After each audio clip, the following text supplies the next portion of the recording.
Jadi itu dinamakan oleh para ulama ya akhi dengan arkanul ibadah. Ibadah, rukunnya ibadah. Jadi para ulama kita menggambarkan ar-raja wal khauf itu ibarat dua sayap dan mahabbah itu ibarat kepala. Jadi burung itu, kalau burung itu mahabbah, rasa cinta itu ibarat kepala. Rasa takut sama berharap itu ibarat dua sayap. Burung itu nek kehilangan kepala, ya mati. Nek kehilangan sayap, dia nggak akan jadi burung. Dia hidup, tapi nggak akan jadi burung karena nggak bisa terbang. Salah satu sayapnya itu rusak. Ibadah ini bicara ibadah dalam arti luas. Ibadah dalam arti umum. Semua yang dicintai oleh Allah dan Rasulnya yang digambarkan oleh Imam Ibnu Taimiyah rahimahullah taala dalam ucapan beliau, ibadah itu adalah ismun jami'un likulli ma yuhibbuhullahu wa yarda minal aqwali wal af'ali zahir wal batinah. Semua yang dicintai oleh Allah dan Rasulnya, diridai oleh Allah, cintai oleh Allah, baik itu ucapan maupun perbuatan, baik zahir maupun batin. Itu adalah ibadah. Nah, ibadah itu punya rukun, punya ruh. Kalau tanpa roh ini ibadah itu akan hancur. Mungkin sekali dua kali bisa, tapi tanpa itu ibadah itu tidak akan langgeng. Padahal Allah memerintahkan kepada kita, ibadah itu adalah fa'bud rabbaka hatta ya'tiyakal yaqin. Sembahlah kepada Tuhanmu, sembahlah Allah sampai datang kepada kamu kematian yang pasti akan datang. Tapi tanpa itu ibadah itu tanpa makna. Kadang-kadang putus, kadang-kadang terus dijalankan tanpa roh, hanya casing tanpa isi. Apa itu? Ibadah itu harus dipandu dengan tiga.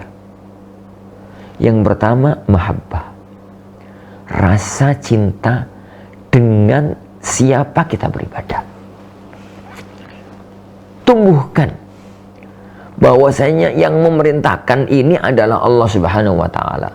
Yang mensyariatkan ini adalah Allah Subhanahu wa taala. Yang karena itu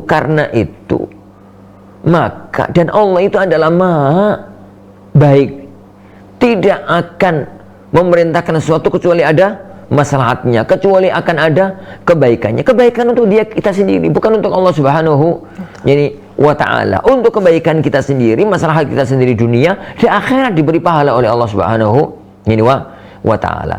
Nah, itu kemudian dilatih. Latihnya bisa dengan zikir, bisa dengan tadabbur, bisa dengan memperjuangkan.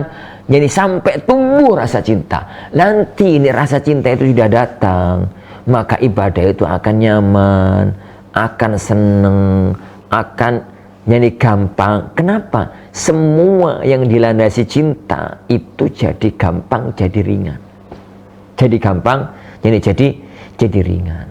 Ingat ya, ada seorang sahabat yang dulu itu datang kepada Rasulullah SAW. Kalau zaman dulu itu kan, jadi satu syariat itu kan nggak datang breng gitu ya, tapi dikit gitu ya, tambah gitu.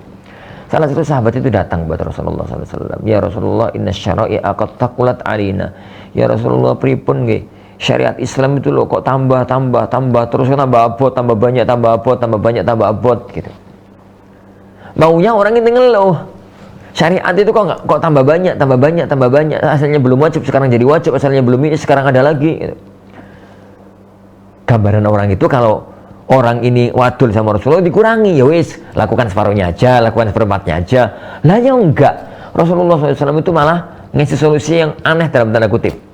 Jadi beliau SAW itu mengatakan, la yazalu lisanuka ratban bi dzikrillah. Mas, hendaknya lakukan ini. Jangan sampai lisanmu putus berzikir. Selalulah lisanmu basah zikir kepada Allah Subhanahu wa taala. Sebenarnya antara wadulan orang ini dengan solusinya Rasulullah itu nggak patik nyambung dalam tanda kutip ya. Kalau kita pikir dengan akalnya manusia biasa lah gitu ya. Lah wong orang ini wadul ngeluh, lah kok malah ditambahi zikir. Tapi ingat, satu hal yang penting. Ini orang itu rajin zikir, subhanallah, alhamdulillah. Dan ini orang Arab loh ya. Orang Arab yang kalau zikir itu ngerti maknanya. Semakin sering disebut, akhirnya akan tumbuh rasa cinta. Lah kalau orang itu sudah tumbuh rasa cinta, apapun yang Allah perintahkan itu jadi ringan. Apapun yang Allah perintahkan itu jadi ringan. Cobalah jenengan bayangkan ya. Ini masih ya. Jenengan bayangkan ya akhi. apa yang Anda cintai. Bayangkan, sesuatu di muka bumi ini mesti ada yang Anda cintai.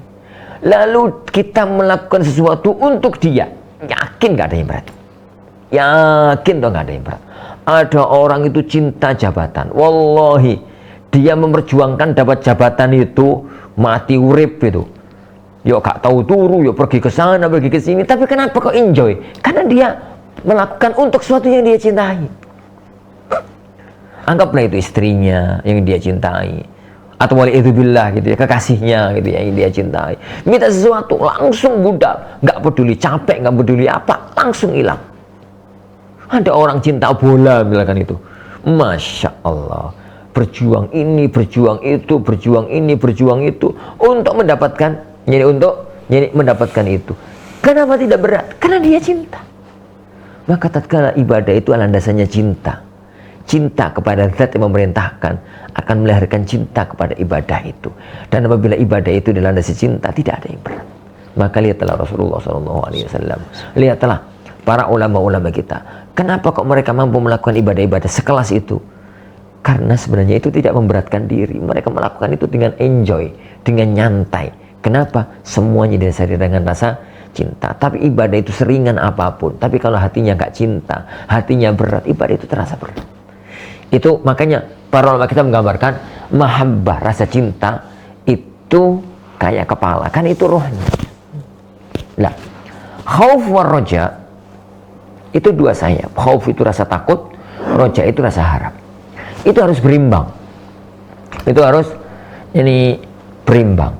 Rasa harap akan dapat rahmat Allah, rasa takut dari azab Allah Subhanahu wa ta'ala. Ini harus berimbang. Kalau tidak berimbang, ini akan berat sebelah dan akan jadi kacau. Orang itu kalau menang rojaknya, mikirnya itu Allah Maha Pengasih, Allah Maha menerima taubat. Gak apa-apa lah, maksiat-maksiat titik, Allah Maha penerima taubat. Wong, ada orang jadi nolong ayam, nolong kucing aja masuk surga. Allah itu gampang urusan dengan Allah. Gitu aja jadi. Jadi rojaknya terlalu mendominasi, khaufnya hilang. Yang jadi itu sembrono. Lemah dalam ibadah gak apa-apa, Allah Maha Pengasih. Maksiat gak apa-apa, Allah Maha menerima taubat. Gak apa-apa, gak apa-apa, gak apa-apa. Menang rojaknya. Di satu sisi, kalau ada orang itu menang khaufnya, menang rasa takutnya, yang terjadi orang itu gampang putus asa. Misalkan siapa sih orang yang tidak terjerumus dalam kemaksiatan? Tatkala kemudian dia terjerumus dalam kemaksiatan, dia itu takut, nggak punya gambaran, nggak punya bayangan dia itu akan diterima taubatnya, takut gitu, akhirnya terpuruk dan tidak siap untuk menjalani kehidupan berikutnya, hari-hari berikutnya. Dia merasa, wis gak apa-apa sekalian jadi wong elek, wis kadung jadi wong ini karena nggak mungkin Allah menerima taubatku, begitu selanjutnya. Nah, ini harus diimbangi. Kalau ada orang itu beribadah, penuhlah harap Allah menerima. Tapi jangan kegeeran Allah pasti menerima, karena ada kemungkinan Allah nggak menerima. Sehingga berjuang agar bagaimana Allah menerima dengan penuh harap dan rasa takut. Itu gambarannya. Jadi itu gambarannya. Dengan ini maka orang itu akan lurus di atas syariatnya Allah Subhanahu wa ta'ala. Wallahu a'lam bishawab. Al Furqan TV, saluran pendidikan, dakwah dan inspirasi Islami.